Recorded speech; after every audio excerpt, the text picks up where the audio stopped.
Dicen que llegar a los 60 es como cumplir los 18, pero con la espalda de 80.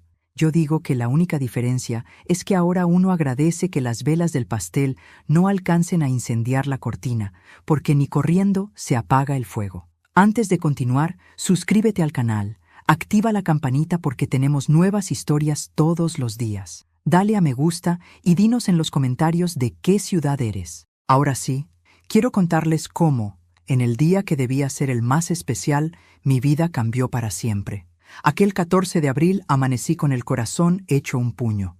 60 años pensé, 60 inviernos sobre mis hombros, 60 primaveras que nadie me había regalado, porque la mayoría me las había arrancado el destino a golpes. Me puse mi vestido color vino, ese que guardaba para las ocasiones en que quería sentirme menos invisible. La casa estaba limpia, la mesa puesta con el mantel de encaje que fue de mi madre, y una torta de chocolate, hecha con mis manos temblorosas, me esperaba en el centro como testigo de mi soledad. Esperaba un abrazo. No pedía más. Un abrazo de mi hijo Daniel, el único ser humano por el que sacrifiqué la juventud, la salud y la alegría.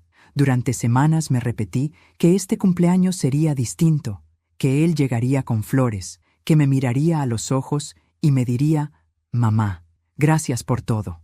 Cuando por fin sonó el timbre, corrí como una muchacha enamorada. Daniel estaba allí, con su gabardina gris y esa expresión cansada que se había vuelto su segundo rostro. En las manos llevaba una caja envuelta en papel dorado. Mis lágrimas se adelantaron, creyendo que al fin la vida me regalaba un instante de ternura. Pero cuando rasgué el papel y abrí la caja, mi alma se rompió en 1000 fragmentos. Estaba vacía. Solo un papel doblado en 4 reposaba en el fondo. Lo desplegué con manos temblorosas y leí, en su letra apurada: «Eres una carga en mi vida». El aire se volvió cuchillas dentro de mis pulmones. Lo miré, esperando que dijera que era una broma cruel, un mal chiste, pero no. Daniel evitó mis ojos, se dio la vuelta y salió por la puerta sin siquiera probar la torta. Me quedé de pie, con la nota en la mano y la casa sumida en un silencio brutal. Mis rodillas cedieron y caí junto a la mesa. El pastel me miraba, intacto, como si se burlara de mí. Ni siquiera vales un mordisco. El dolor no llegó de golpe. Fue como una marea oscura que subía lentamente desde mi estómago hasta mi garganta, anegando todo mi ser. Me pregunté qué clase de monstruo había criado.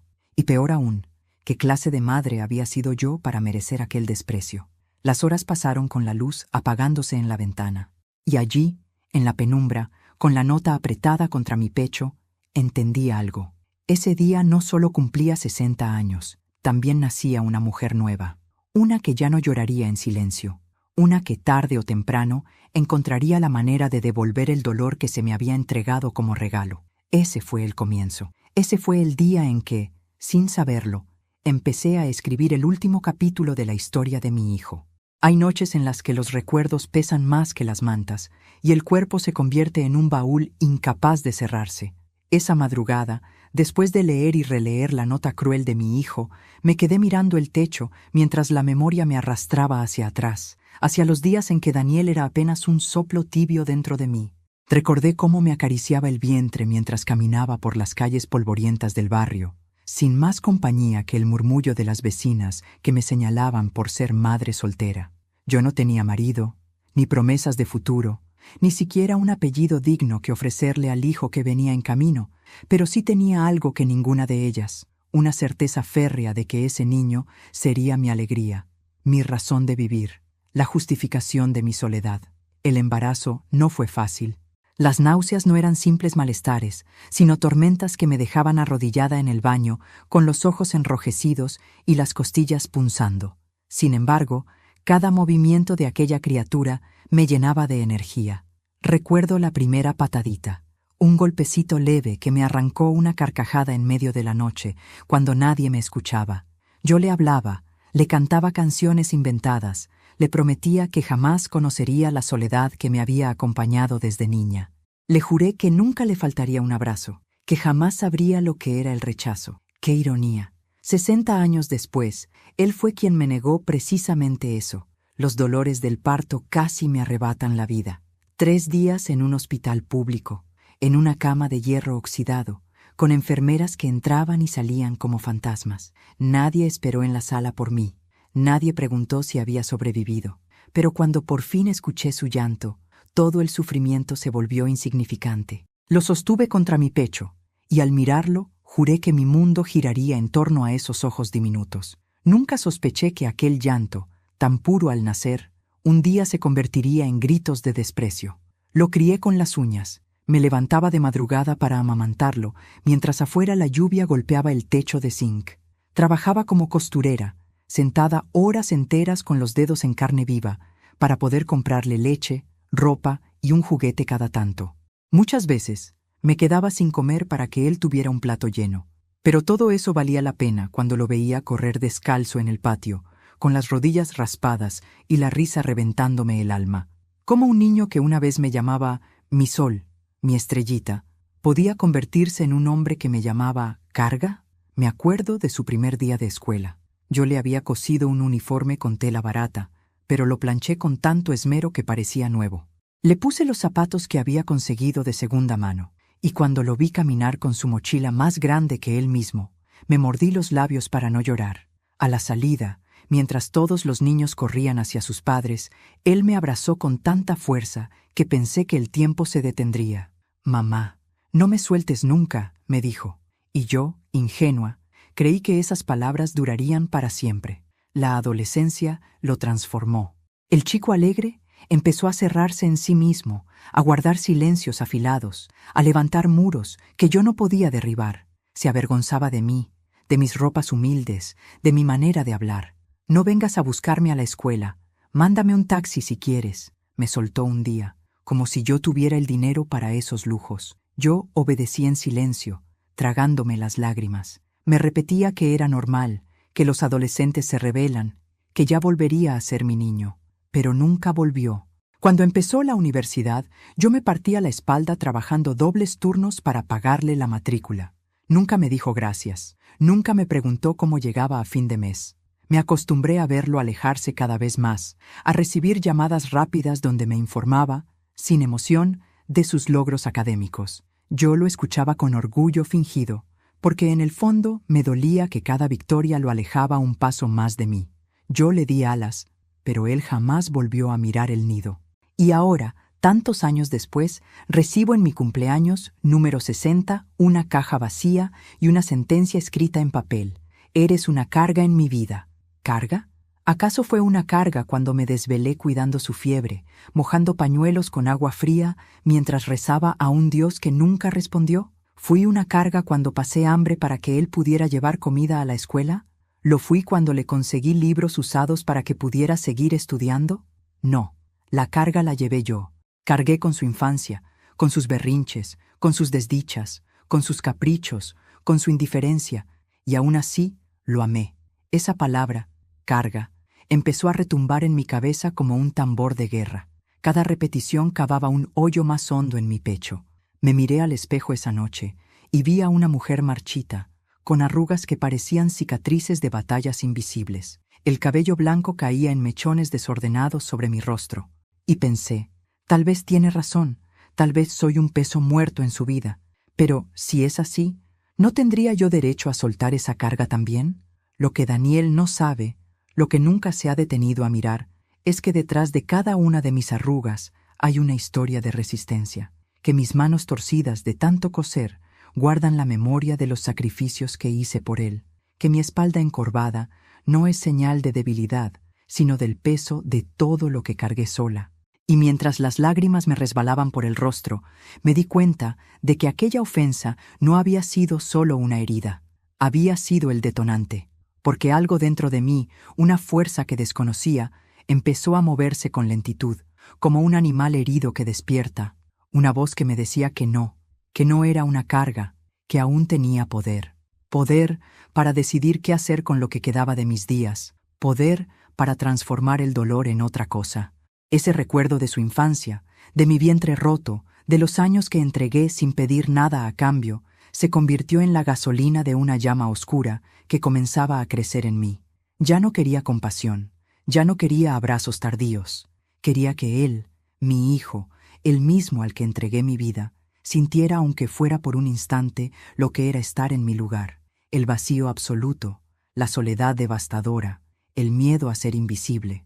Esa noche entendí que lo que Daniel me había dado no era solo una nota cruel, era un arma, y yo estaba a punto de aprender a usarla.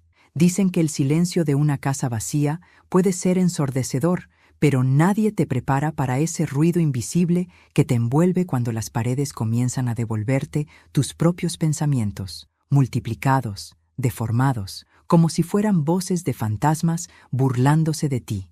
Después de aquel cumpleaños maldito, los días siguientes se transformaron en un laberinto de pasillos oscuros dentro de mi mente.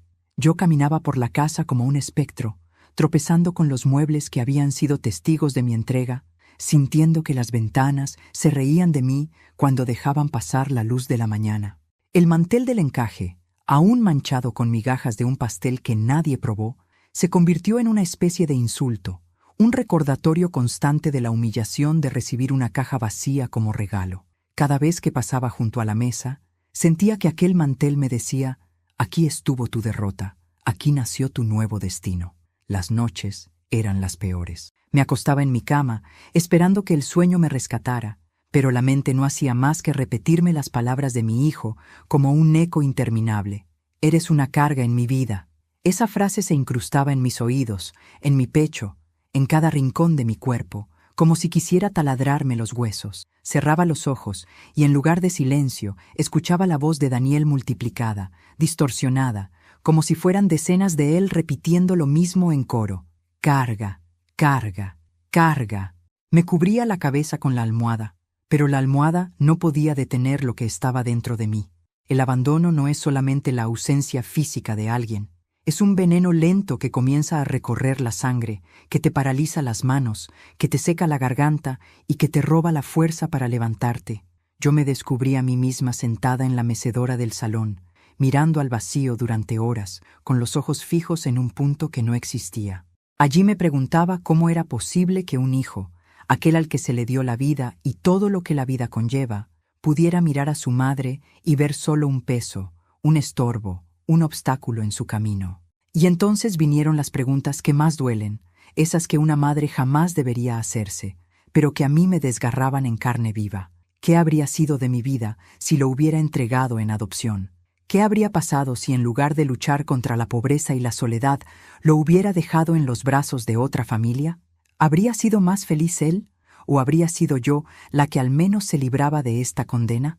Cada vez que esas preguntas nacían en mi cabeza, un sentimiento de culpa me atravesaba, como una lanza, pero también nacía algo distinto, algo nuevo, la sospecha de que tal vez había llegado la hora de pensar en mí, aunque sonara egoísta, porque ¿de qué me sirvió la entrega, el sacrificio, la renuncia, si al final el regalo que recibí fue desprecio? El eco del abandono no solo habitaba en mi mente, comenzó a manifestarse en mi cuerpo. Me despertaba empapada en sudor frío, con el corazón latiendo como si hubiera corrido kilómetros. Los espejos de la casa me devolvían una imagen que casi no reconocía. Ojeras profundas, piel ceniza, labios apretados como si todo el dolor se me quedara atrapado allí. Una mujer rota, una mujer que parecía estar en los últimos capítulos de su vida. Y sin embargo, dentro de esos ojos cansados, algo empezaba a brillar. Una chispa que no era ternura ni esperanza, era rabia.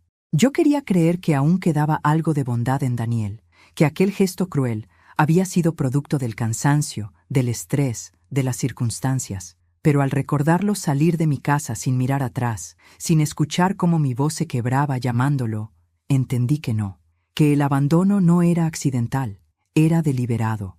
Mi hijo había decidido apartarme de su vida, arrojarme a un rincón como quien deja una reliquia vieja en un desván. Y ese rechazo no era un error, era una sentencia. Fue en una de esas madrugadas interminables cuando la idea comenzó a tomar forma. No sé si fue producto de la falta de sueño, de la desesperación o de esa chispa que ardía cada vez más fuerte. Me levanté de la cama, caminé descalza por la casa, y empecé a observar cada rincón como si fuera la primera vez que lo veía. Los muebles, los cajones, los frascos en la cocina, las llaves, los papeles viejos. Todo lo que me rodeaba se transformó de repente en piezas de un tablero invisible. Y yo, la mujer abandonada, comencé a sentir que podía mover esas piezas, que podía convertir esa casa en algo más que un sepulcro de recuerdos, en el escenario de una obra que él nunca olvidaría. Me quedé horas frente a la ventana, mirando las luces de la calle apagarse una a una, como estrellas muriendo en un cielo artificial. Y en ese silencio descubrí una verdad que me estremeció. Yo no estaba derrotada. Tal vez mi hijo creía que al llamarme carga había clavado la última estaca en mi tumba emocional, pero lo que había hecho, sin saberlo, era liberarme. Me liberó de la ilusión de que algún día volvería a abrazarme con amor. Me liberó de la esperanza que me mantenía atada a él. Me mostró, de la forma más cruel, que ya no tenía nada que perder. Y cuando alguien no tiene nada que perder, se convierte en alguien a quien temer. Así fue como el eco del abandono dejó de ser un simple tormento y comenzó a convertirse en un plan. No lo tenía claro aún, no sabía cómo ni cuándo, pero algo dentro de mí sabía que ese eco se transformaría en una voz poderosa, capaz de devolverle a Daniel cada una de sus palabras multiplicadas por 1000. Yo, la mujer que él llamó carga, aprendería a hacerle sentir el verdadero peso de mis años, de mis sacrificios, de mi dolor. Y mientras los primeros rayos de sol entraban tímidos por la ventana, me descubrí sonriendo por primera vez en mucho tiempo. No era una sonrisa dulce ni maternal, era una sonrisa tensa, torcida, la sonrisa de alguien que comienza a despertar de un largo letargo. Una sonrisa que anunciaba que el eco del abandono no me iba a destruir, iba a guiarme, porque en ese eco descubrí que ya no era la madre sumisa, ni la mujer resignada, ni la anciana invisible. Era otra cosa, algo nuevo, algo que Daniel todavía no había visto, pero pronto lo vería, y cuando llegara ese día, sus gritos no serían de desprecio, serían de miedo, el silencio. Qué cosa tan extraña. Antes lo asociaba con paz, con descanso, con ese momento en que una puede sentarse a escuchar el tic-tac del reloj y dejar que la mente se vacíe. Pero después de aquel cumpleaños maldito, el silencio ya no era un alivio, era un enemigo invisible que se metía en cada rincón de la casa, en cada sombra, en cada respiro, hasta volverse insoportable. Y lo peor es que ese silencio no estaba vacío, estaba lleno de voces, voces que reconocía demasiado bien. Era la voz de Daniel cuando era niño, llamándome mamá con la ternura de quien necesita consuelo. Era también la voz de un adolescente irritado, diciéndome que no lo buscara a la salida de la escuela porque le daba vergüenza.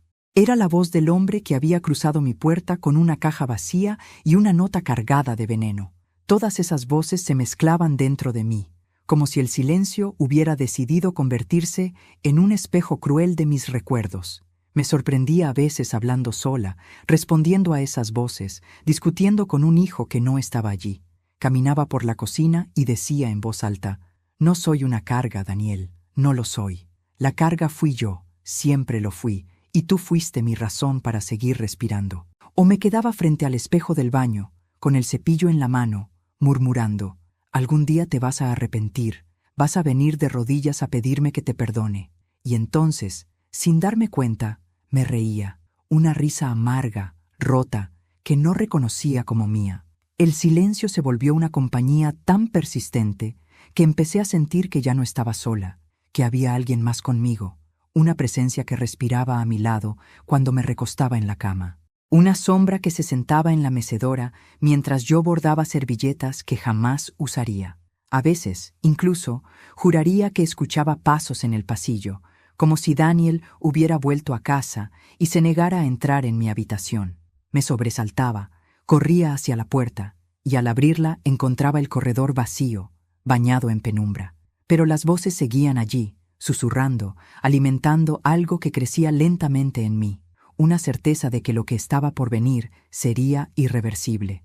Recordé entonces momentos que había enterrado en la memoria. La primera vez que me gritó que le arruinaba la vida fue a los 17 años. Yo había descubierto que se saltaba las clases y se iba con amigos a perder el tiempo. Le reclamé, le pedí que pensara en su futuro, y él, con los ojos encendidos, me escupió. «Eres un obstáculo, mamá, no entiendes nada, siempre metiéndote en todo». Me asfixias, me cargas. Aquella palabra ya había aparecido entonces, aunque en ese momento yo quise creer que era un simple arrebato juvenil. Pero ahora, a los 30 y tantos de él, ya no era una rabieta. Era una sentencia madura, calculada, cruel. El silencio de estos días me obligaba a revivir cada escena con una nitidez insoportable. Veía su rostro niño iluminado por las velas de los cumpleaños pasados, y luego lo veía adulto, apagando de un soplido lo poco que quedaba de mi dignidad.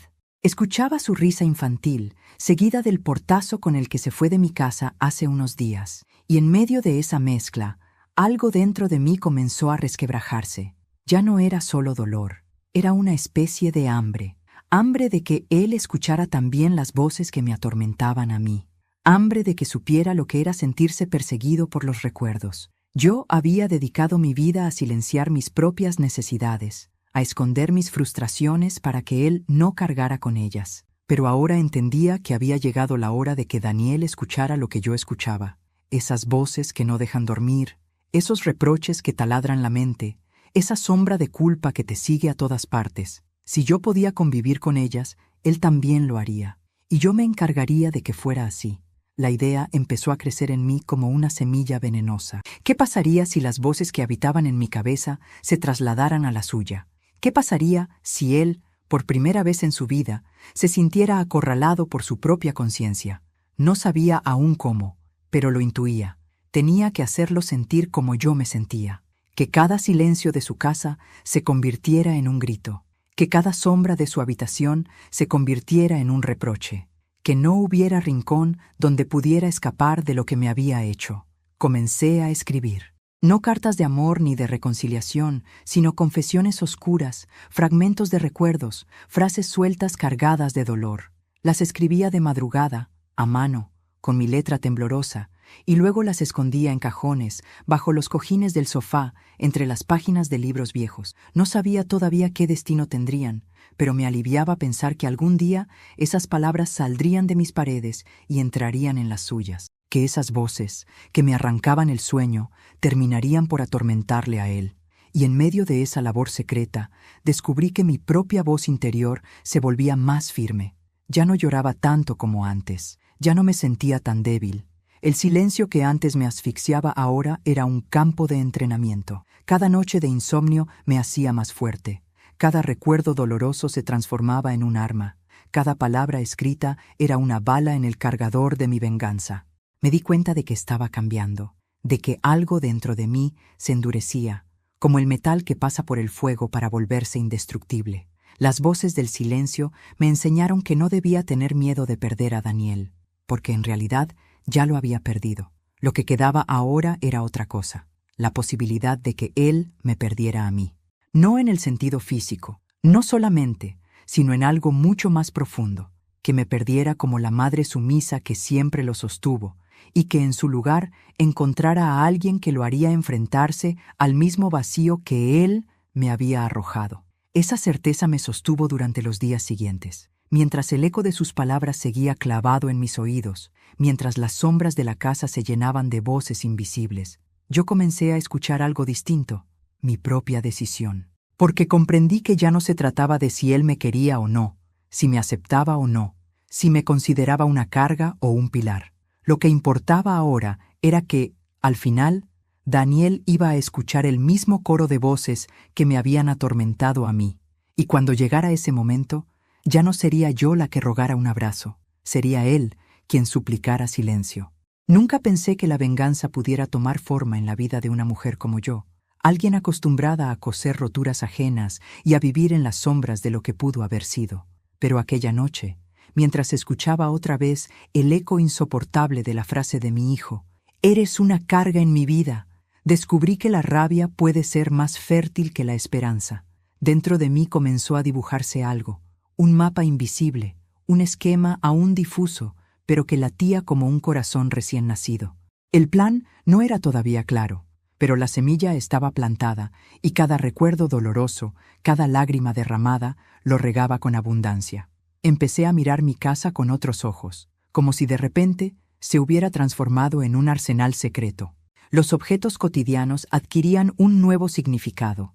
Las tijeras de costura dejaban de ser herramientas inocentes y se volvían cuchillas brillantes bajo la luz tenue de la lámpara. Las agujas, tan finas y aparentemente inofensivas, se convertían en pequeñas lanzas capaces de pinchar más allá de la piel. Incluso los frascos de medicinas vencidas guardados en la alacena me parecían brebajes listos para un propósito mayor. Caminaba por las habitaciones y era como si todo me hablara, como si las paredes mismas me susurraran: «Tienes el poder, Ana.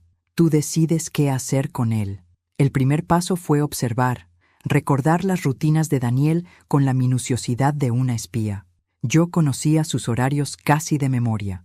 Sabía a qué hora salía de su trabajo, a qué hora solía llegar a su departamento, las veces que se detenía en el supermercado o en el bar de la esquina.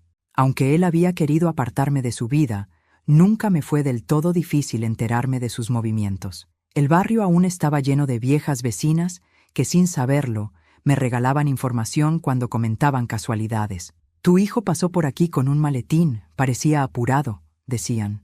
Yo asentía en silencio, guardando cada dato como un ladrillo en la construcción de mi plan. No me malinterpretes, no era una mujer que pensara en asesinar a su propio hijo como quien pisa una hormiga.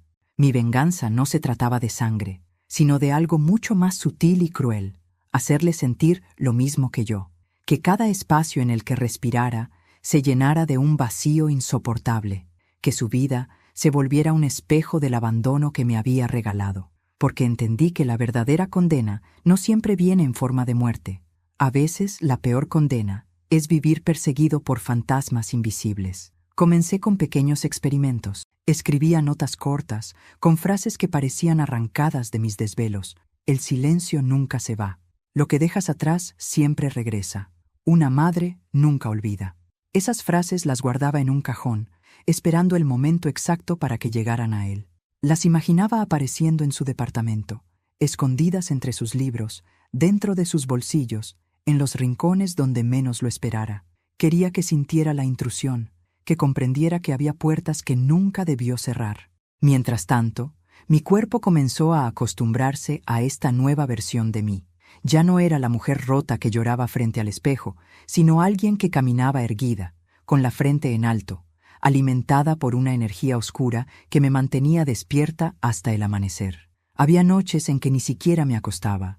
Me quedaba escribiendo, cosiendo objetos extraños, probando combinaciones de olores y sabores en la cocina como si estuviera preparando pociones de otro mundo.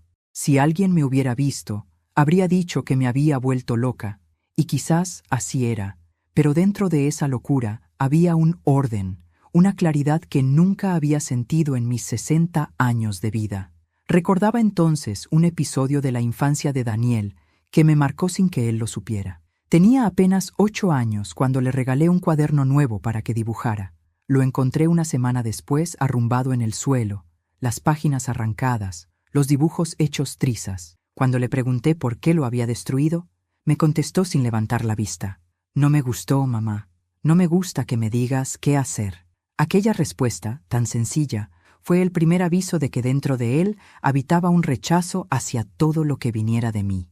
Lo había olvidado por décadas, pero ahora, en medio de mi plan, volvía a mí como una advertencia clara. Daniel nunca quiso mis regalos, nunca quiso mi compañía. Tal vez por eso la caja vacía en mi cumpleaños no era un acto espontáneo, sino la culminación de un desprecio que había germinado desde niño. Con cada recuerdo, con cada voz que emergía del silencio, mi plan adquiría más forma. No se trataba de dañarlo físicamente. Eso sería demasiado rápido, demasiado fácil. Yo quería tiempo. Quería que el tormento se extendiera como una enfermedad lenta, como un cáncer que se propaga sin aviso. Quería que su mente se convirtiera en un campo de batalla, igual que la mía. Comencé a visitar lugares que había dejado de lado hacía años. El mercado viejo, donde compré pequeños objetos baratos que parecían insignificantes, una muñeca sin un ojo, una cajita de música descompuesta, fotografías antiguas de desconocidos que algún vendedor tenía en cajas de cartón. Nadie entendía por qué una mujer de mi edad compraba cosas así, pero yo sí lo sabía. Cada uno de esos objetos sería una pieza clave para sembrar dudas en su vida. Imaginaba dejar la muñeca sobre su escritorio, que la cajita de música sonara en medio de la noche, que las fotos de extraños aparecieran en sus cajones. Nada tenía sentido lógico, y precisamente por eso lo atormentarían más. El plan era como una sombra, siempre detrás de mí, creciendo con cada paso que daba. Yo la sentía respirando en mi nuca cuando caminaba por la calle, susurrando en mis oídos cuando intentaba dormir, dictando cada movimiento de mis manos cuando escribía o cosía. Ya no era simplemente un deseo de venganza, se había convertido en una obsesión. Y aunque sabía que el camino que estaba tomando no tenía regreso, tampoco sentía miedo, porque por primera vez en décadas no me sentía débil, no me sentía invisible, me sentía poderosa. Y sin embargo, en medio de esa oscuridad que me alimentaba, había un resquicio de duda que me mordía el corazón. Una voz distinta a las demás, una voz que sonaba como la de mi madre cuando aún vivía, me preguntaba, ¿esto es lo que quieres para ti? ¿Convertirte en lo que tanto odias? Yo intentaba acallarla, pero volvía una y otra vez, como si quisiera salvarme de mí misma. Tal vez, en algún rincón de mi ser, todavía existía la mujer que soñaba con un abrazo sincero de su hijo. Pero esa mujer estaba muriendo poco a poco, reemplazada por otra que ya no quería ternura, sino justicia. La sombra del plan se volvió más nítida cuando lo vi por primera vez después de aquel cumpleaños. No me saludó con afecto, no me pidió disculpas. Apenas me lanzó una mirada rápida y siguió su camino. Y fue en ese instante que entendí que el tiempo de la espera había terminado. Ya no bastaba con planear en silencio. Pronto llegaría el momento de actuar. El tiempo, cuando se espera algo que aún no tiene forma, se vuelve viscoso, pegajoso, como si cada minuto durara una eternidad. Los 3 días posteriores a mi cumpleaños número 60 fueron así. Un interminable desfile de horas pesadas que se arrastraban por la casa como sombras. Afuera, el mundo seguía su curso con la indiferencia de siempre. Los niños iban a la escuela con sus mochilas, las vecinas conversaban en la esquina sobre el precio del pan, los autos pasaban con su estrépito, ajenos a la tormenta que crecía dentro de mí. Pero en mi interior, cada latido, cada respiración, me acercaba a un desenlace que intuía inevitable. Me había pasado las noches casi sin dormir, con los ojos fijos en la ventana, observando cómo la oscuridad se deshacía lentamente ante los primeros tonos grises del amanecer. En la mesa del comedor se acumulaban las notas que había escrito. Decenas de papeles con frases sueltas, recuerdos distorsionados, acusaciones envenenadas. Eran mi arsenal, mis armas invisibles, y yo las repasaba como un soldado acaricia su fusil antes de la batalla. Aquel silencio, que antes me pesaba como una lápida, se había convertido en el escenario perfecto de mi venganza. Fue en la tarde del tercer día cuando todo cambió. Yo estaba en la cocina, preparando un té amargo que apenas probaba, cuando el timbre sonó de golpe, con una urgencia que me hizo estremecer. Por un segundo, pensé que era una ilusión, que mis ansias habían provocado aquel sonido, pero no, era real. El timbre volvió a sonar, insistente, casi desesperado, como si quien estuviera al otro lado de la puerta no pudiera esperar ni un segundo más. Me levanté con calma, limpié mis manos en el delantal y caminé hacia la entrada. Al abrir, lo vi allí, Daniel, mi hijo, el mismo que 3 días antes me había entregado la caja vacía, estaba de pie frente a mí. Pero no era el hombre frío y distante que recordaba. Era un ser desencajado, con el rostro pálido, los ojos desorbitados y la respiración entrecortada.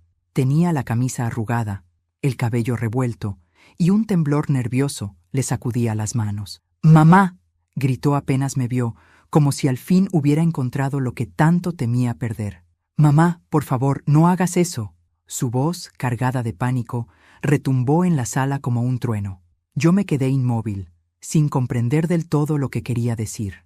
«¿No hagas qué? ¿De qué estaba hablando?» «Daniel», respondí con una calma que me sorprendió a mí misma. «¿Qué sucede?» Él dio un paso al frente, casi tropezando, y me sujetó de los brazos con una fuerza que no recordaba en él. Me miró como si necesitara asegurarse de que aún estaba allí, viva, tangible. «No puedes hacer lo que estás pensando», balbuceó. «Te lo ruego, mamá, no me hagas esto». Sentí un escalofrío recorrerme la espalda. No le había dicho nada a nadie, ni siquiera a las paredes, sobre los planes oscuros que había comenzado a tramar. Y sin embargo, mi hijo estaba allí, suplicando, como si conociera cada uno de mis pensamientos. ¿Acaso las voces que me acompañaban también habían llegado a él? ¿O era su propia conciencia la que lo había arrastrado hasta mi puerta, aterrorizado? Lo miré fijamente. Por primera vez en años, Daniel no parecía el hombre altivo que siempre me miraba desde arriba, sino un niño perdido, tembloroso, a punto de derrumbarse. Y algo dentro de mí, en lugar de enternecerse, sintió una satisfacción extraña. Sí, al fin estaba probando un poco del miedo que tantas veces yo había sentido. ¿Y qué crees que estoy pensando hacer?, le pregunté, con un tono lento, casi venenoso. Él apartó la mirada, como si no pudiera soportar la mía. Tragó saliva, su pecho subía y bajaba agitado. «No lo digas, no quiero ni escucharlo», susurró. «Pero por favor, prométeme que no lo harás». Ese momento fue como un espejo roto. Yo veía en sus ojos el reflejo de algo que desconocía, un secreto que me estaba ocultando, porque no era solo miedo por mí, no, era miedo por él mismo, como si supiera que su vida dependía de mis decisiones. Lo invité a pasar, cerré la puerta tras de mí con calma y lo conduje al comedor. Allí, en medio de la mesa cubierta de papeles escritos con mi letra temblorosa, se sentó con torpeza, hundiendo las manos en su rostro. Yo lo observé en silencio, esperando que hablara, pero él apenas murmuraba frases entrecortadas. No entiendes lo que has hecho», decía casi para sí mismo. Lo miré con frialdad. «Explícame entonces, Daniel, ¿qué es lo que no entiendo?». Alzó la cabeza y vi en sus ojos algo que me heló. No era solo angustia, era terror, un terror profundo, como si estuviera viendo un precipicio frente a él. Y entonces lo supe. Algo había sucedido en esos 3 días, algo que lo había arrastrado hasta mi casa, de rodillas, a suplicarme que no hiciera eso, aunque yo todavía no sabía de qué hablaba. El silencio que se instaló entre nosotros era espeso, como un río de lodo. Afuera los autos pasaban, los pájaros cantaban, pero dentro de esas paredes el mundo se había detenido. Daniel respiraba agitadamente, y yo lo miraba con una calma inquietante, esperando, disfrutando cada segundo en que la balanza de poder había cambiado. Y de pronto comprendí que mi plan, aquel que había alimentado con rabia y desvelo, estaba más cerca de lo que había imaginado. Porque si él, sin que yo moviera un dedo, ya estaba temblando y suplicando, ¿qué pasaría cuando realmente actuara? Su voz volvió a romper el aire. «Mamá, si haces eso, todo se acaba». Yo apoyé las manos en la mesa, incliné mi rostro hacia él y con una sonrisa apenas perceptible respondí: «Daniel, ya es demasiado tarde». Lo vi estremecerse, como si esas palabras fueran un cuchillo entrando en su pecho, y en ese instante lo supe. La sombra de mi plan ya no era una idea, era una realidad que lo estaba devorando vivo. Cuando Daniel se sentó frente a mí aquella tarde, con el rostro descompuesto y el cuerpo temblando, comprendí que algo más grande que mis propios planes estaba ocurriendo. No era solo mi dolor el que llenaba la sala, sino también el suyo, aunque su manera de expresarlo era torpe, atropellada, casi desesperada. Durante años lo había visto erguirse como un hombre frío, indiferente, seguro de sí mismo, incapaz de derramar una lágrima frente a mí. Pero ese día, en mi comedor iluminado por una luz tenue que se colaba entre las cortinas, vi al verdadero Daniel, un ser humano quebrado, incapaz de sostener su propia fachada. El silencio entre nosotros pesaba tanto que parecía tener forma. Yo lo observaba sin pestañear, mientras él hundía la cabeza en las manos, respirando con dificultad. Lo dejé sufrir en ese silencio unos minutos, disfrutando de la inversión de roles. Ahora era él quien se retorcía por dentro, y yo la que esperaba una explicación. Finalmente levantó la cabeza y con la voz rota dijo algo que jamás habría imaginado. «No tienes idea de lo que hiciste, de lo que me obligaste a vivir, mamá». La frase cayó como una piedra en medio del agua. Mi primer impulso fue reírme, porque ¿qué podía haber hecho yo, más allá de criar sola a un hijo ingrato, coser hasta que los dedos sangraran y entregarle la vida entera? ¿Qué podía haber hecho para ser acusada con ese tono de reproche? Pero su mirada estaba llena de una intensidad que me detuvo. No era un capricho, no era un berrinche, era algo más. «¿Qué quieres decir con eso?», pregunté, inclinándome hacia él con un hilo de voz envenenado por la sospecha. Daniel apretó los puños. Por un momento pareció debatirse consigo mismo, como si no supiera si debía hablar o callar. Finalmente exhaló con fuerza y lo dijo: «Yo sé que me tuviste sola, pero no sé si alguna vez me quisiste de verdad». La acusación me atravesó como un cuchillo. ¿Cómo podía atreverse a dudar de mi amor cuando había sido mi razón de existir durante 60 años? Quise gritarle que yo había entregado todo por él, pero me contuve. Lo dejé hablar, porque algo en su tono me decía que aún faltaba lo peor. «Crecí con la sensación de que te arrepentías de haberme traído al mundo», continuó, con los ojos fijos en un punto invisible, como si hablara con un fantasma. «Nunca lo decías, pero yo lo veía. Lo veía en tu mirada cansada, en la forma en que suspirabas cuando volvías de trabajar, en las noches en que te encerrabas en tu cuarto y pensabas que yo dormía. Yo escuchaba tus llantos, mamá. Yo escuchaba cómo decías que estabas sola, que la vida te había castigado, que cargar conmigo era demasiado». Me quedé helada. Los recuerdos regresaron a mí con una violencia inesperada. Sí, era verdad. Había noches en las que, agotada y destrozada, me recostaba en la cama y dejaba escapar esas palabras. Nunca pensé que él pudiera escucharlas. Creí que dormía profundamente en su cuarto, que mis susurros se perdían en la oscuridad. Y sin embargo, él estaba allí, con las orejas atentas, absorbiendo cada lamento como un veneno silencioso. «No sabes lo que fue crecer con eso», dijo Daniel, con lágrimas que finalmente se atrevieron a salir, con la sensación de que mi sola existencia era un error, un castigo para ti.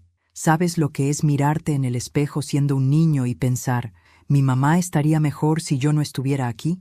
Mi corazón se contrajo. Nunca imaginé que mis propios desahogos se convirtieran en su herida más profunda. Para mí, eran palabras que se evaporaban en el aire, gritos al vacío para soportar la carga de una vida injusta.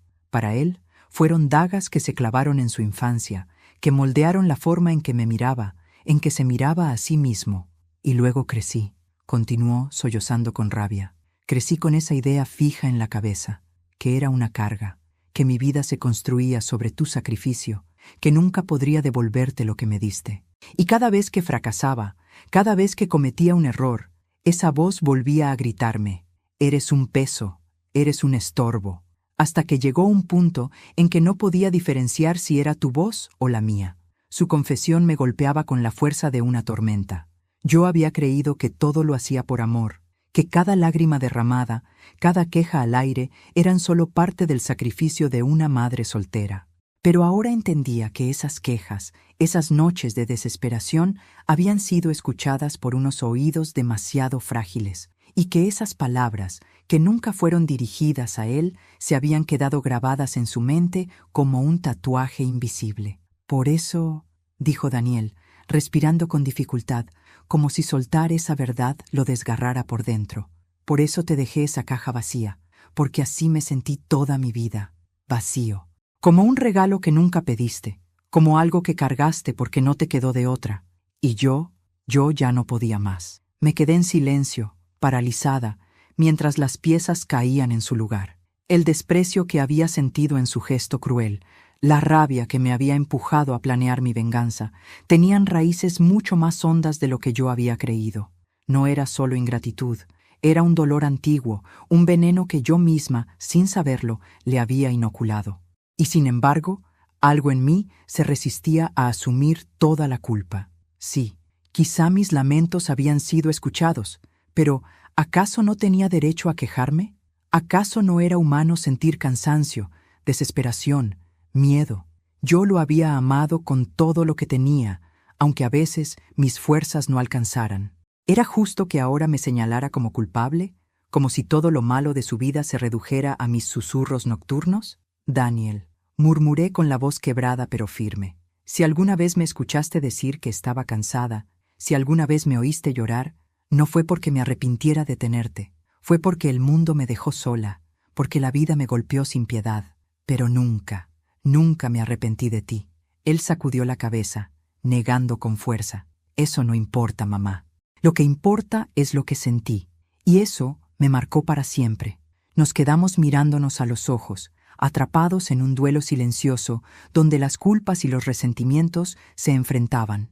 Y fue en ese instante cuando entendí que la venganza que yo había planeado, aquella que alimentaba en secreto, no era solo un castigo para él, era también un castigo para mí. Porque en el fondo, lo que me dolía no era solo que él me llamara carga, sino saber que en algún punto, quizás sin querer, yo lo había hecho sentir exactamente eso. Una carga, el pasado, que yo había intentado enterrar bajo el peso de los sacrificios, salía ahora a la superficie con la fuerza de un huracán. Y en ese torbellino de culpas compartidas, supe que nada volvería a ser igual. La confesión de Daniel quedó flotando en la sala como un veneno que impregnaba cada objeto, cada rincón, cada sombra.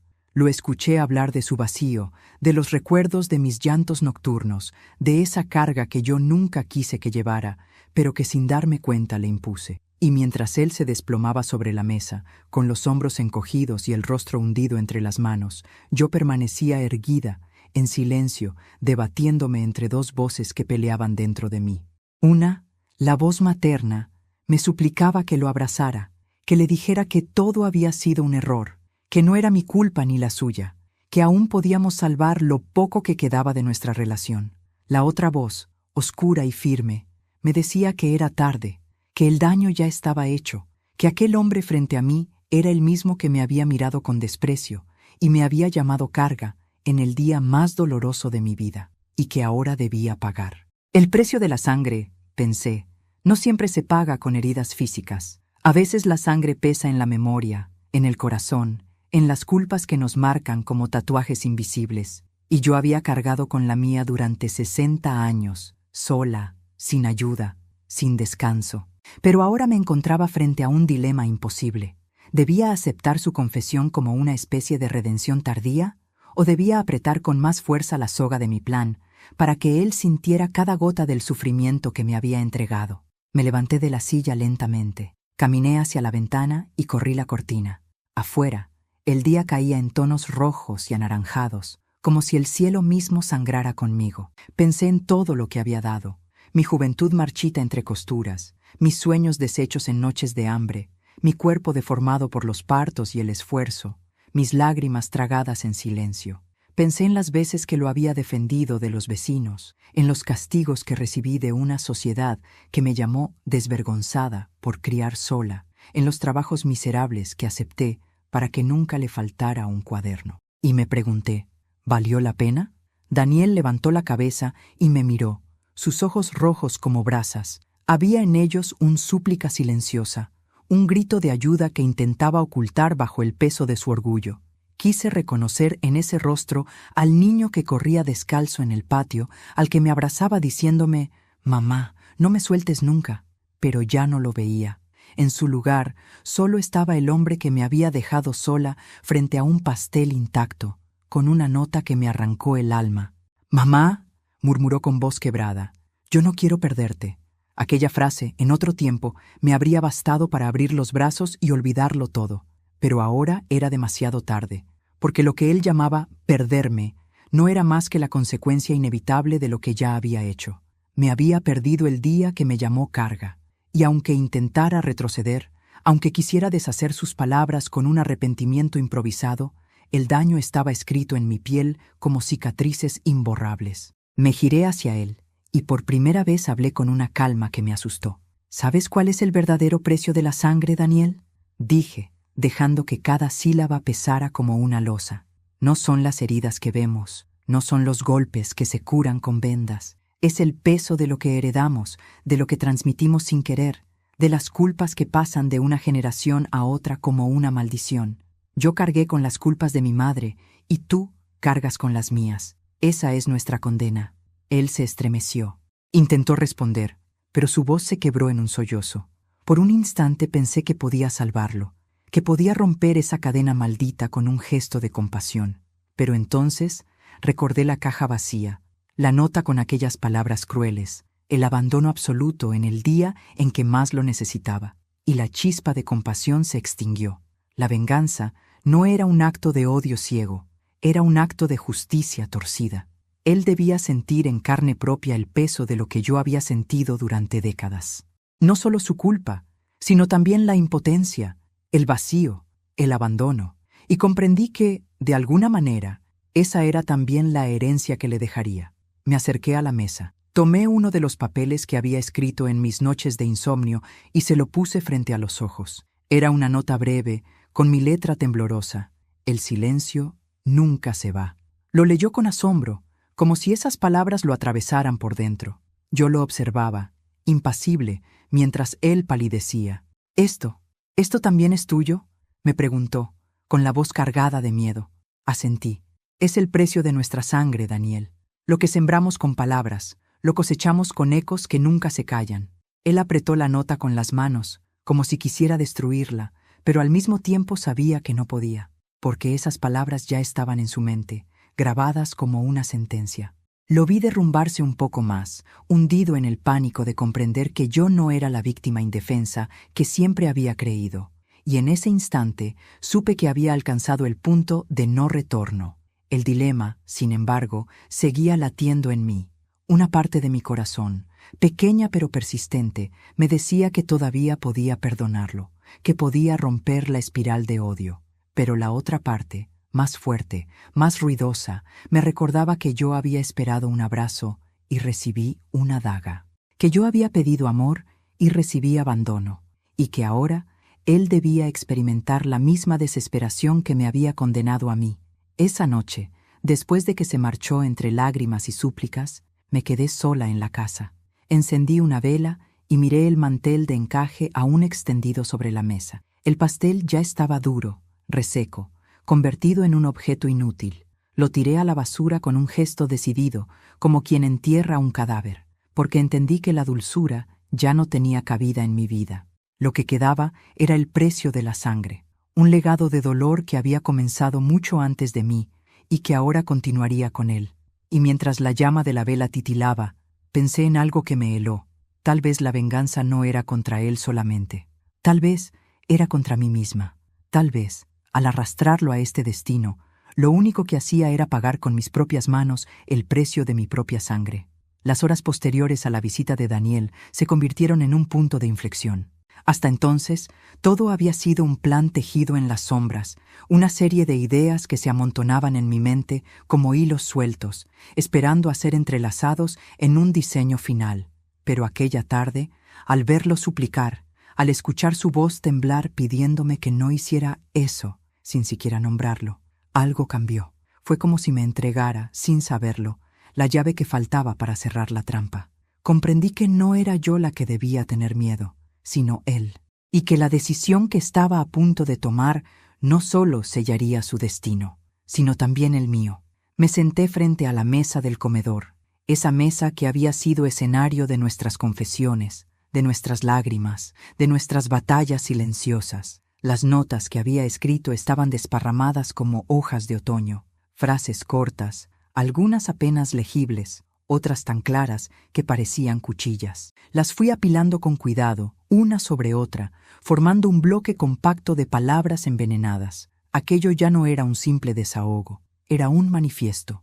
Era mi manera de decirle al mundo, y a mí misma, que ya no iba a ser la mujer invisible que esperaba migajas de afecto. Abrí uno de los cajones de la cocina y saqué la cajita donde guardaba pequeños objetos comprados en el mercado. La muñeca sin un ojo, la cajita de música rota, las fotografías antiguas de desconocidos y algunas otras piezas que había ido coleccionando como quien junta amuletos de un conjuro secreto. Las extendí sobre la mesa y por primera vez pude ver la escena completa. Cada objeto era un símbolo, cada palabra escrita era una semilla.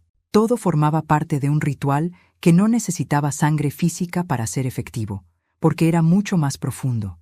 Era un ataque al alma. Durante años me había dicho que la venganza no era para mí, que era cosa de otros, de gente cruel, de corazones podridos. Pero en aquel momento comprendí que la venganza no siempre nace del odio, a veces nace del amor herido. Y un amor herido, alimentado durante décadas, puede convertirse en un arma más filosa que cualquier cuchillo. El dilema, sin embargo, me golpeaba una y otra vez. Había en mí una pequeña Ana, esa mujer que aún deseaba un abrazo, que aún soñaba con un perdón mutuo, con una reconciliación tardía. Esa Ana me susurraba: «Para, aún puedes detenerte, aún puedes romper este ciclo antes de que sea demasiado tarde». Pero la otra voz, más poderosa, más insistente, respondía: Es ahora o nunca. Si te detienes, volverás a ser la misma mujer rota de siempre. Si actúas, por fin serás libre. Me levanté y caminé por la casa, tocando con los dedos los marcos de las puertas, los respaldos de las sillas, los objetos que había compartido con Daniel en otros tiempos. Cada roce era un recuerdo, su risa infantil mientras corría por el pasillo, sus primeros dibujos pegados en la pared, sus pasos firmes, cuando ya era un hombre que entraba sin saludar. Todo eso, ahora, eran fantasmas que me acompañaban en mi marcha hacia el acto final. Al caer la noche, encendí una sola lámpara en la sala. La luz amarilla bañó los objetos y las notas, dándoles un aire de ceremonia. Me senté de nuevo frente a la mesa y comencé a organizarlo todo. Las notas serían enviadas una por una a los lugares más inesperados de su vida: su oficina, su departamento, su automóvil. La muñeca aparecería sobre su escritorio, la cajita de música en su dormitorio, las fotos de desconocidos entre sus documentos. No habría patrón claro, no habría lógica aparente, pero cada detalle le recordaría que algo del pasado estaba volviendo por él. No habría descanso, no habría refugio. Mientras trazaba el plan, me di cuenta de que no era solo una estrategia para atormentarlo. Era también mi forma de soltar lo que llevaba dentro. Cada nota escrita, cada objeto colocado en su sitio, era como arrancar una espina de mi propio corazón y clavársela a él. Por primera vez en mucho tiempo, me sentí ligera. Esa noche soñé con mi madre. La vi sentada en su vieja cocina, con las manos llenas de harina, mirándome con ojos severos. «El precio de la sangre no se paga así», me dijo en el sueño. Pero yo no podía responderle. Era como si mi madre quisiera advertirme, pero yo ya estaba demasiado lejos para escucharla. Me desperté sudando, con el corazón acelerado, pero sin culpa. Al amanecer, cuando el sol apenas comenzaba a pintar de oro los bordes de las cortinas, supe que había llegado el momento. La decisión estaba tomada. No habría vuelta atrás. Me vestí con mi ropa más sencilla, me recogí el cabello y con manos firmes comencé a preparar la primera tanda de notas y objetos. Cada uno tenía un destino preciso. Cada uno era un paso más hacia un punto de no retorno. Mientras los guardaba en una bolsa de tela, pensé en Daniel, en cómo reaccionaría al encontrarlos, en cómo su mente, ya quebrada por sus propias culpas, comenzaría a dudar de todo, de su cordura, de su seguridad, de su pasado. Me lo imaginé mirando las fotos de desconocidos, tratando de encontrar algún rostro familiar. Me lo imaginé escuchando la cajita de música rota en medio de la noche, preguntándose quién la había puesto allí. Me lo imaginé sintiendo el mismo vacío, la misma desesperación que yo había sentido durante décadas. Y entonces supe que aunque mi plan no derramaría sangre, sí cobraría un precio más alto que cualquier herida física, el precio de su paz. Cuando terminé de preparar todo, me senté frente a la mesa y respiré hondo. En ese momento, sentí que mi vida entera había sido un camino que me llevaba hasta allí. Cada lágrima, cada sacrificio, cada noche de insomnio me había empujado a tomar esta decisión irreversible. Ya no era una madre pidiendo amor, era una mujer reclamando justicia a su manera. Y mientras la luz del día llenaba la sala, pensé en las palabras que Daniel había dicho. «Mamá, por favor, no hagas eso». Sonreí con amargura, porque ya lo había hecho, y porque, en el fondo, sabía que aunque quisiera detenerme, aunque deseara volver atrás, ya no podría. La decisión estaba tomada, el engranaje había comenzado a girar. Y pronto, muy pronto, él sabría lo que era vivir con un fantasma respirándole en la nuca. Nunca olvidaré la expresión de Daniel cuando abrió aquella primera nota que cuidadosamente había dejado en el bolsillo de su abrigo, mientras él lo colgaba en la oficina. Yo lo había seguido a la distancia, invisible como una sombra, viendo cómo el destino se empezaba a torcer. Lo observé desde la ventana del café de enfrente. Sus manos, nerviosas, revolvieron el bolsillo y encontraron el papel doblado. Lo abrió con impaciencia, pensando que sería algún recordatorio olvidado, tal vez una factura, pero no. Eran mis palabras, escritas con la misma letra temblorosa con la que tantas veces le había firmado permisos escolares. El silencio nunca se va. Vi cómo se le tensó el rostro, cómo los hombros se le encogieron, cómo sus ojos se movían de un lado a otro buscando una explicación lógica. Pero no la había. Nadie más lo sabía. Nadie más podía escribir aquello. Fue entonces cuando comprendí que el plan ya estaba vivo, que el veneno ya había entrado en su sangre y que el tiempo jugaría de mi lado. Los días siguientes se desarrollaron como una danza macabra. Cada objeto que aparecía en su entorno, cada nota que encontraba, lo iba quebrando poco a poco. La muñeca sin un ojo apareció en su escritorio, dejada cuidadosamente entre papeles de trabajo. La cajita de música rota fue encontrada en su dormitorio, justo sobre la mesa de noche. Las fotografías antiguas, con rostros de personas que él no conocía, las halló entre los documentos de su maletín. Yo no necesitaba estar presente para imaginar la confusión, la paranoia, el miedo que se apoderaban de él. Y así, el hijo que una vez me llamó Carga comenzó a convertirse en lo que yo había planeado. Un hombre acosado por voces invisibles, por fantasmas que nadie más podía ver. Su cordura se tambaleaba, y yo lo observaba desde la distancia, como quien contempla una obra de teatro cuyo guión ha escrito con sus propias manos. El clímax llegó una noche lluviosa. Yo estaba en mi casa, sentada en la mecedora, cuando escuché golpes desesperados en la puerta. Corrí las cortinas y lo vi. Daniel, empapado, con el cabello pegado a la frente, con los ojos enloquecidos, golpeaba la madera con ambas manos, como si quisiera derribarla. Abrí la puerta con calma. La lluvia caía a raudales detrás de él, pero no parecía importarle. Me miró con la desesperación de un náufrago que encuentra tierra firme. «¡Mamá! ¡Basta!», gritó con todas sus fuerzas, su voz desgarrada resonando por toda la casa. «Por favor, no sigas, no lo hagas». Ese grito me atravesó como un rayo. No era el mismo hombre frío que me había llamado Carga. No, aquel que tenía delante era un niño perdido, implorando a su madre que lo salvara. Pero lo que pedía ya no era salvación, era que yo detuviera lo que ya estaba en marcha, lo que ya había prendido fuego en su mente. «¿Que no haga qué, Daniel?», le pregunté, con un tono de voz tan bajo que contrastaba con su desesperación. Él temblaba. Sus labios se movían sin poder articular palabras coherentes. Finalmente, exhaló con fuerza. «No me destruyas, no me hagas esto». Sonreí con amargura, porque la ironía era perfecta. Él me había destruido primero, con una caja vacía y una nota que resumía toda mi vida en una palabra cruel. Y ahora, era él quien temía ser reducido a nada. Lo invité a pasar. Cerró la puerta con torpeza y se dejó caer en una silla, empapando el suelo. Su respiración era agitada, como si hubiera corrido kilómetros. «Me estás volviendo loco», dijo con voz quebrada.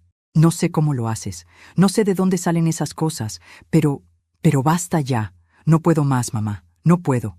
Me quedé de pie frente a él, observándolo. Por dentro, mis emociones eran un torbellino. Parte de mí quería abrazarlo, decirle que todo era una prueba, que todo podía detenerse si él me miraba a los ojos y pedía perdón de verdad. Pero otra parte, la más fuerte, la que había crecido en el silencio de las noches solitarias, me decía que no era suficiente, que ya no había marcha atrás. «¿Sabes lo que se siente no poder más?», le respondí con calma, acercándome lentamente. «Lo supe durante 60 años. Lo supe cada vez que me llamaste estorbo, cada vez que me apartaste, cada vez que me dejaste sola. Ahora lo sabes tú». Él se levantó de golpe con los ojos desorbitados. «No entiendes», gritó. «Si esto sigue, voy a hacer una locura». Ese fue el momento exacto. Su grito no fue solo una súplica, fue la confirmación de que el plan había cumplido su propósito. Lo había llevado al límite, al borde del abismo donde la mente ya no distingue entre lo real y lo imaginario. Me acerqué aún más, tanto que pude sentir el calor de su respiración mezclado con el olor a lluvia en su ropa. Lo miré directo a los ojos y murmuré: «Ya es demasiado tarde, hijo». El silencio que siguió fue más estruendoso que cualquier grito. Daniel me miró, paralizado, como si aquellas palabras fueran el sello final de una condena que ya no podía revertirse. Y entonces lo escuché. Ese grito, un grito tan desgarrador, tan primitivo, que parecía provenir no de su garganta, sino de lo más hondo de su alma. Un grito que atravesó las paredes, que hizo vibrar los cristales de las ventanas, que hizo eco en cada rincón de la casa. Ese fue el momento en que comprendí que mi venganza había alcanzado su clímax, porque no había dolor físico capaz de igualar el sonido de un hijo gritando ante su madre, no por rabia, sino por miedo, por desesperación, por el peso de culpas y fantasmas que lo acosaban sin tregua. El grito quedó flotando en el aire incluso después de que él se desplomara en la silla, con la mirada perdida y el cuerpo temblando. Y yo, de pie frente a él, supe que ya no había marcha atrás. La decisión irreversible había dado fruto. Y el precio de ese fruto era aquel grito, un sonido que jamás se borraría de mi memoria. Después de aquel grito que desgarró la casa, la vida se partió en dos, lo que existía antes de escucharlo y lo que quedaba después. No hubo silencio capaz de borrar su eco, ni siquiera la lluvia, que seguía golpeando los ventanales con furia, podía opacar ese sonido que había salido de lo más profundo del pecho de Daniel. Era un grito que no solo pedía clemencia, era un grito de derrota, un reconocimiento de que ya no tenía control sobre nada, ni siquiera sobre sí mismo. Lo miré, desplomado en la silla, con las manos aferradas a su cabeza, el cuerpo encogido como un niño asustado. Supe entonces que el plan había alcanzado su punto más alto, pero también comprendí que ya no había retorno. La palabra perdón se había vuelto un fantasma imposible de pronunciar, porque incluso si intentaba salir de su boca, yo ya no era capaz de recibirla. El amor que alguna vez me sostuvo estaba enterrado bajo capas de desprecio, abandono y resentimiento. No quedaba nada que pudiera salvarnos. Daniel levantó la cabeza lentamente, con lágrimas en los ojos y la respiración entrecortada. «Mamá», murmuró, como si la palabra fuera un intento desesperado de aferrarse a mí. «Si sigues, yo voy a acabar con todo». Por un instante, creí que hablaba de sí mismo, que planeaba hacerse daño, pero entonces noté el matiz en su voz, la dureza en sus ojos. No hablaba solo de él, hablaba de los dos, de nosotros, de la cadena invisible que nos unía y que estaba a punto de romperse para siempre. Y esa amenaza, velada y temblorosa, me confirmó que la guerra ya no era solo un juego psicológico, era real, tangible, definitiva. Me incliné sobre la mesa, lo miré fijamente y le respondí con una calma helada. «Daniel, no entiendes, ya lo hice, ya todo comenzó, y no hay nada que puedas hacer para detenerlo». Lo vi estremecerse, como si mis palabras fueran un puñal. Su boca se abrió para responder, pero no salió sonido alguno. Se quedó mirándome, incrédulo, y de repente su rostro se contrajo con una furia que pocas veces le había visto. Golpeó la mesa con el puño y gritó: «¿Por qué me haces esto? ¡Soy tu hijo!». El eco de su reclamo llenó la sala, y ahí estuvo la ironía. Durante años había deseado escucharlo llamarse a sí mismo mi hijo, reconocer el vínculo que nos unía. Pero ahora que lo decía, no era con amor ni con orgullo, sino con rabia, con desesperación. Era demasiado tarde. Me acerqué lentamente, sin apartar la vista de él. «Eres mi hijo, sí», respondí con voz firme, «y por eso duele más. Porque todo lo que eres, lo construí con mis manos, con mis lágrimas, con mis desvelos, y todo lo que ahora sufres es apenas una sombra de lo que yo sufrí por ti». Él se puso de pie, tambaleante, como si las palabras lo empujaran hacia atrás. Parecía más viejo, derrotado, como si en esos días hubiera envejecido años. «No quiero seguir viviendo así», susurró. «Ya no puedo». Lo miré con una mezcla de compasión y dureza. Parte de mí quería abrazarlo, consolarlo, decirle que todo había sido una lección y que podíamos empezar de nuevo. Pero esa parte estaba agotada, muerta. La otra, la que había nacido de mi soledad y mi rabia, fue la que habló. «Yo tampoco pude durante mucho tiempo, Daniel. Y sin embargo, aquí estoy. Tú también aprenderás a vivir con esto». Él cayó de rodillas, llorando, como si mis palabras fueran una sentencia irrevocable. Me pidió que lo detuviera, que dejara de atormentarlo, que no lo empujara más al borde, pero ya no dependía de mí. El engranaje estaba en marcha y el mecanismo de la venganza, una vez activado, no conoce freno. En ese momento, un pensamiento me atravesó como un relámpago. Tal vez no era yo quien lo destruía, sino él mismo. Tal vez lo único que hice fue encender la chispa de un incendio que ya llevaba años gestándose en su interior. Yo solo había sido el espejo en el que se reflejaban sus culpas más profundas. Lo vi llevarse las manos al rostro, rasgarse la piel con desesperación, como si quisiera arrancarse de encima algo que lo devoraba. Sus gritos se mezclaban con sollozos, y cada palabra que salía de su boca era un lamento que ya no podía reparar nada. Detente, mamá, por favor. Te lo ruego, clamaba entre lágrimas. No sigas, no me abandones así. Pero esas súplicas llegaron demasiado tarde. Durante 60 años había esperado esas palabras, ese reconocimiento, ese ruego de amor. Pero en el instante en que finalmente llegaron, yo ya no era la mujer que las deseaba. Me habían arrancado de raíz la capacidad de conmoverme. Me acerqué a él, le acaricié el cabello mojado por la lluvia que aún chorreaba de su ropa y le susurré al oído: Hijo, cuando viniste con aquella caja vacía, no lo entendiste, pero en realidad me regalaste la libertad. Y la libertad, Daniel, no conoce compasión. Él se apartó de golpe, mirándome con los ojos desorbitados. Comprendió, en ese momento, que no había redención posible, que cualquier intento de reparar lo roto había llegado demasiado tarde. El reloj de pared marcó las 11 con su campanada metálica, y ese sonido se mezcló con el silencio que siguió a mis palabras, un silencio que ya no era vacío, sino definitivo. Daniel, temblando, se levantó como pudo y corrió hacia la puerta. La abrió de par en par y salió a la oscuridad de la noche, gritando mi nombre como si quisiera arrancarme de ese lugar. Yo no lo seguí.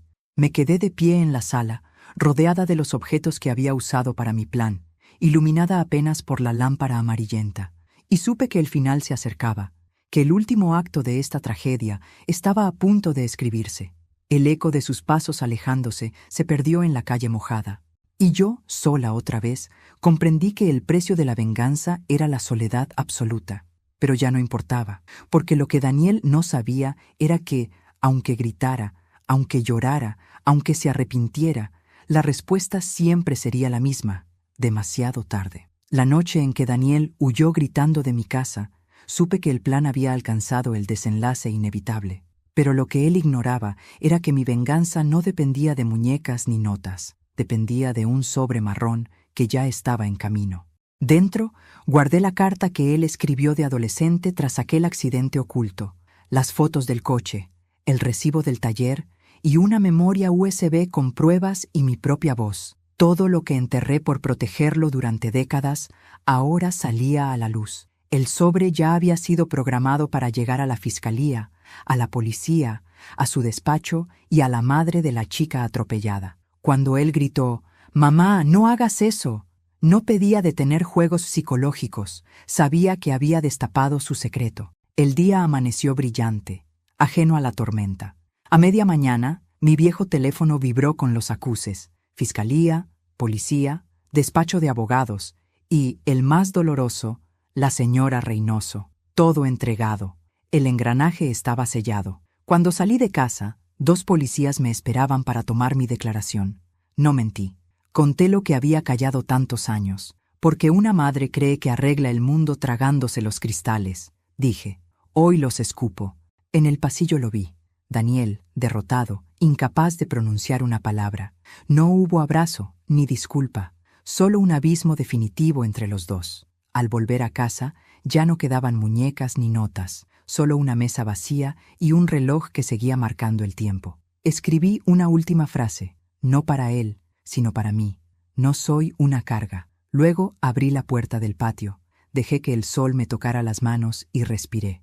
Por primera vez en 60 años, el silencio no pesaba, sonaba a libertad.